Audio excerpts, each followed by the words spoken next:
The question is, sketch the graph of f of x equals cosine squared x minus 1 on the closed interval or 0 to 2 pi, using symmetry, intercepts, asymptotes, relative extrema, points of inflection, identity increasing and decreasing, and concave up or concave down. So this is our equation. F of x equals cosine squared x minus 1 on the closed interval 0 to 2 pi. The domain is 0 on the closed interval of 0 to 2 pi. Now we want to find out the x-axis symmetry. So we make y to a negative y, and we get negative y equals cosine squared x minus 1.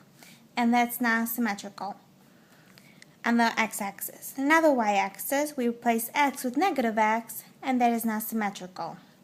With origin, we replace y and negative y with x and negative x, and we still don't get symmetry, so no symmetry. On the x-intercepts, we replace, for the y-axis, we replace x with 0, and we get 0. And then on x-axis, we replace y with 0, and we get cosine x squared equals plus or minus 1. So we have x equals 0, pi, 2 pi, 0, 0, pi to the 0, and 2 pi over 0. 2 pi to the 0. Those are our main points.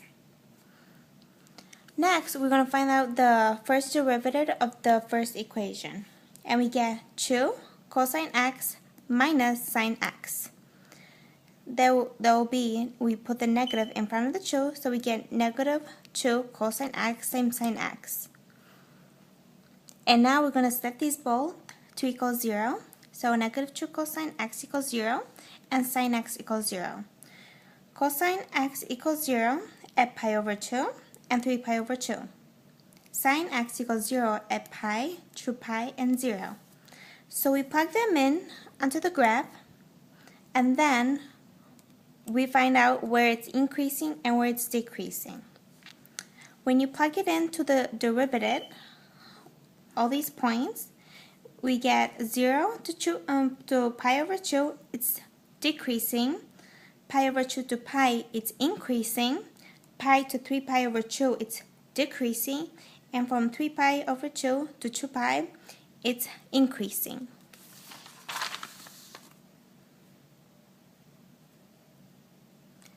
Next, we're going to find the relative action. We have the relative max at pi over m0, and we have a relative min at pi over 2 and negative 1, and 3 pi over 2 and negative 1.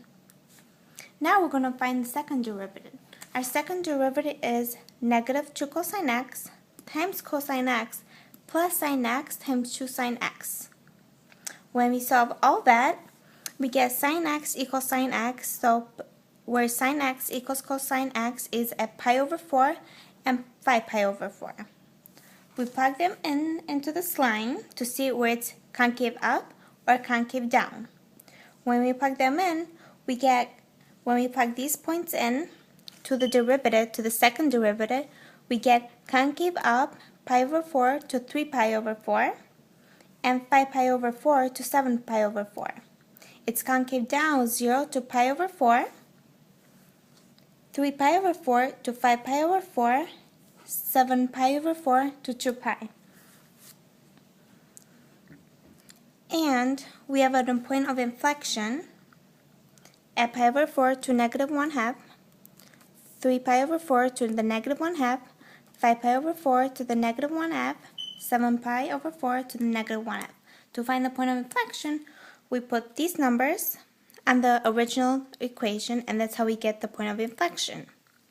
And this is what the graph looks like of the equation.